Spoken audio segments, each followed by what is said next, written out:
Thanks for taking the time. I know you're really busy preparing for the tour, preparing for all kinds of things. 40 years later, and this little band that started in a basement is perhaps, and you tell me, busier than ever?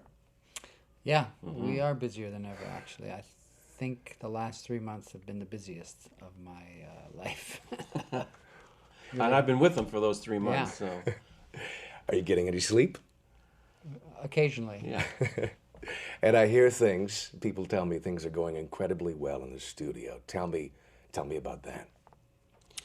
Go ahead. You go ahead. No, no, No, you. no, you. I insist.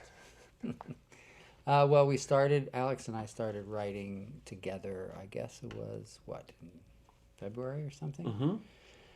And just casually getting together in my home studio, kind of the way we did Snakes and Arrows. And just, started jamming, and Neil sent us some lyrics, and we were just kind of seeing what we could come up with. We knew we wanted to do a tour. We weren't sure whether we could get some songs written before the tour, let alone recorded. But the writing sessions went really well, and before we knew it, we had about 5 or 6 songs that we were pretty happy with. And so we kind of got the Nick, our producer, in, and he booked studio time in Nashville. We went down there, and I guess within about 10 days, we had 2 tracks recorded and sounding really good and mixed. So we're pretty excited about that. It's not country music, just because we went to Nashville. The songs are great. Sonically, they really are a notch up from anything I've ever heard you do. It's powerful.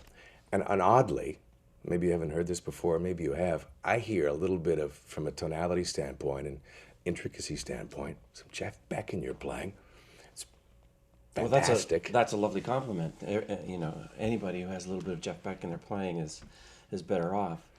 I mean, these songs have a very in-your-face, very hard approach, kind of heavy, and it was really exciting to write that kind of material. The last record was an acoustic venture. We started with acoustic guitars and wrote most of the record that way. But this one we've taken a more of an electric approach, and it shows in the power.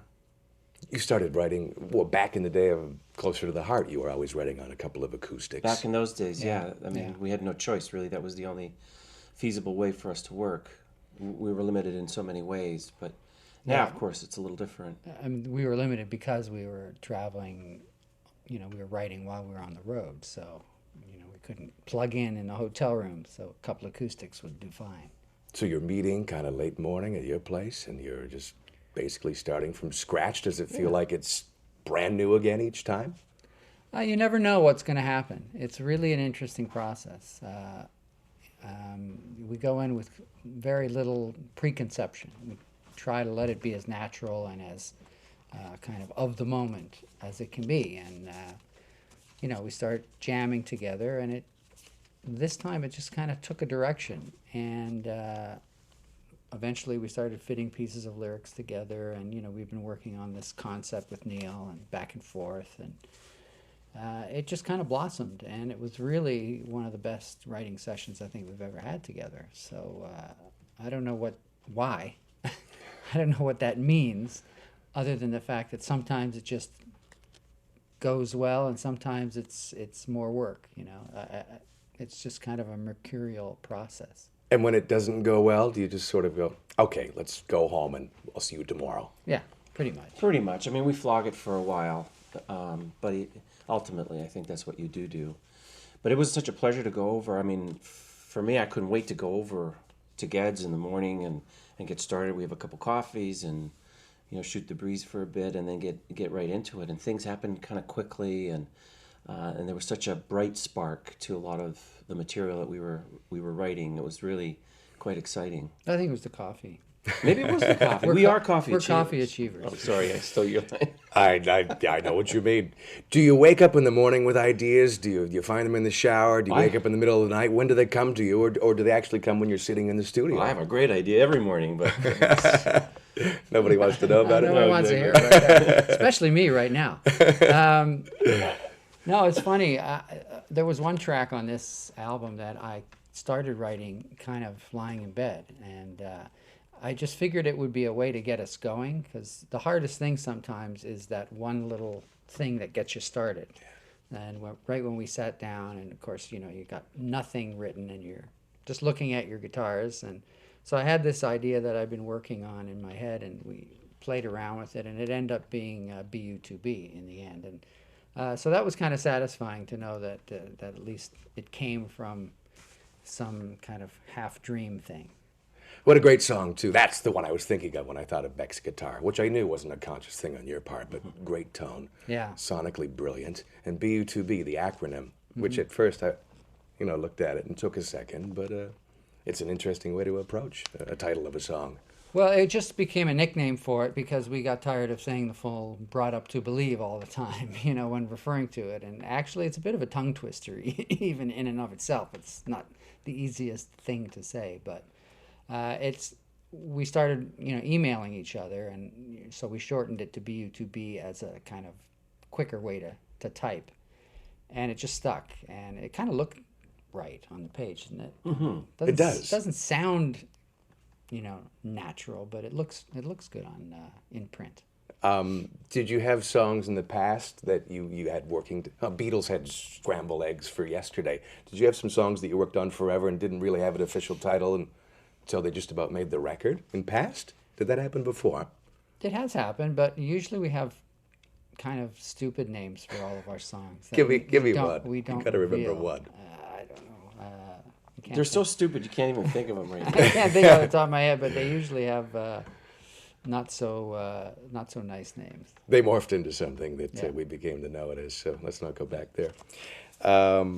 We heard rumblings from you guys, and certainly from Neil, about the idea that the record album is somewhat out of fashion. I mean, we guys over 35 still think of music in that form. A record, whether it's a concept or not, you listen from beginning to end instead of cherry-picking songs. But a lot of people buy their music that way on iTunes, as you know. Was there talk about what's the relevance of a record album anymore? Yeah, I mean, there's a lot of talk about that, and obviously we discussed that. The idea that some people are just putting out songs one at a time, or a group at a time. We still consider ourselves to be an album band, even though that might be a dying, acronym or whatever you want to call it. But this was kind of a unique opportunity for us because we wanted to do it all, and we wanted to do it all at the same time. And of course, we didn't have time to do a full record, but we wanted to go out on the road. We wanted to get our chops in, before we recorded the bulk of the record. We wanted to get up to, good playing speed. And this was kind of a way of shaking it up. For a band that's been around a long time, to shake it up a little bit is good. Anytime there's kind of a change of the regularity or the inevitability of your progress, it's healthy. And we responded really well to that, I think. Just saying, okay, this is something different. Let's just do it. Focus on a couple of tracks to see what happens. We've never done that before. So it's good to do something you've never done before. Yeah, there was no pressure as well. If we weren't happy with the recordings, well, fine. We would have just gone on tour. We would have played those two songs on tour and then just dealt with the recording afterwards. But it all happened so quickly and so effortlessly, really. It was really fun to put these two songs down. And as Ged said, being in such a different environment and a different approach, it really was a cool experience.